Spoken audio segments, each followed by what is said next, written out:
Joining me right now is Republican Senator Tom Cotton of Arkansas. Senator, great to see you tonight. Thanks very much for being here. You know, it's just extraordinary to hear Alexandria Ocasio-Cortez spewing out these things, and yet there's no censorship about calling Republicans white supremacists. I know, Maria. She's a little excitable in that clip, but that's not all that unusual for her. You know, it doesn't help much to have that kind of rhetoric when trying to work together to get kids back to school or people back to work or the American people vaccinated. I think that should be our focus rather than the bomb throwing back and forth from one end of the Congress to the other. It has been an extraordinary first 10 days, Senator. You're seeing all of these executive orders out of the Biden administration. Assess the situation for us. Tell us where you find you're seeing the progress or unity, as Joe Biden has talked about so much. Well, unfortunately, Maria, we've seen some talk from Joe Biden on the inaugural stand last week about unity, but he's governed from the hard left over this last 7-day period. Just look at what he's done with immigration, introduced an immigration bill that would give amnesty to 15 million illegal immigrants, that would flood our country with guest workers at a time when 10 million Americans are still out of work, essentially stopped all enforcement at the border, held up the Ollie Ollie Oxenfree sign that's going to create a surge at the border in the weeks and the months ahead of people about whom we have no knowledge of their public health risk or their public safety risk. Well, look at what he's done with energy policy, ending the Keystone Pipeline, laying off more than 10,000 hardworking Americans in good-paying blue-collar union jobs, rejoining the Paris Climate Accord, or empowering people like John Kerry to try to kill even more jobs, and then telling these people, well, you can go get a job in solar power or computer coding, something that's better for you to do anyway. Nothing could be more condescending than what we've seen out of the Biden administration as it relates to blue-collar jobs in this country. What's your take on the teachers union appearing to be taking over in terms of the Department of Education? How do you expect the Department of Education to change with Biden's new ideas there? Well, with Betsy DeVos gone, it's going to change much for the worse, Maria. I mean, look, Joe Biden and his entire team has said for a year, we follow the science. We're the party of science.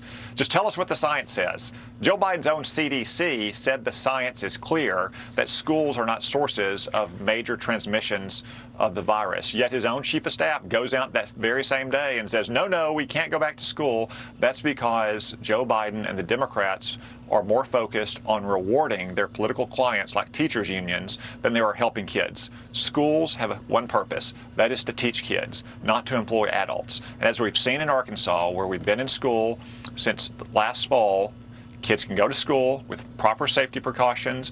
There are not major sources of transmissions, and the teachers and the staff can teach them safely. That's what we need to do all across the country. That's what the government should be encouraging our schools to do, and why we've spent so much money over the last year to help them do that.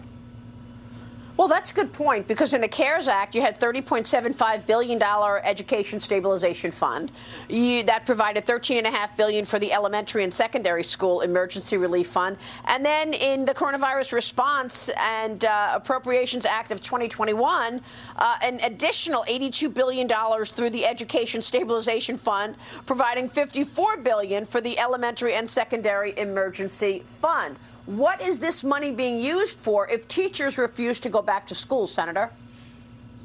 Yeah, well, in Arkansas, they've used it for basic mitigation techniques, for plexiglass shields, or to extend teachers' hours so they can teach both in person and virtual while giving them off a day here and there, to make sure that everyone has masks, to make sure that kids who have to study at home because maybe they or their parents have some kind of disease or illness that makes them more susceptible to the virus have the right kinds of technology. That's one reason why it's largely been a success in Arkansas, as it has been in so many other states, to have kids back in school since last fall. Look, it's not perfect. We all want to get beyond the pandemic. We want kids to be able to learn together and play together, to sit together in classrooms, to go to the cafeteria, to have lunch together. Not all of that is happening right now, but kids can be in school safely. If we can do it in Arkansas, we can do it all across the country. We should do it all across the country, and the Biden administration should be encouraging it, not discouraging it.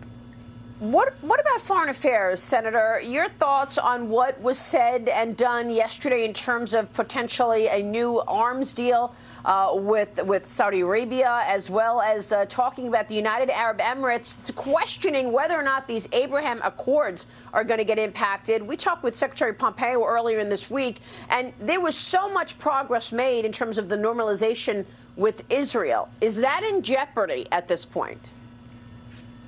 Well, the Biden administration says they want to maintain the Abraham Accords, but part of those accords is that we would help countries like Saudi Arabia and Bahrain and the United Arab Emirates defend themselves from Iranian aggression. But just like the Obama administration, it would appear that the Biden administration is looking to curry favor and grant unilateral concessions to the Ayatollahs at the risk of our partners in the Arab world and Israel. It's kind of like what Joe Biden did with the New START treaty with Russia. A straightforward, unilateral, no concessions granted extension of the New START treaty was Vladimir Putin's highest priority. Joe Biden gave it to him on his first full day in office without getting any concessions, without getting any assurances, without addressing all of Russia's nuclear weapons that don't fall in that treaty, without addressing the fact that when you add China and Russia together, we are at the risk of nuclear overmatch in the years ahead. And we haven't even discussed or heard anything about U.S.-China policy, have we, Senator, which is the issue that you've pointed to umpteen times as being the #1 threat this country faces? Yeah, very, very little. In fact, several of Joe Biden's nominees won't even commit to keeping Huawei on the denied entity list so they can't steal our technology and use it against us. That's very troubling. All right, we will leave it there. Senator, we'll continue the conversation. Thanks so much. Senator Tom Cotton joining us tonight.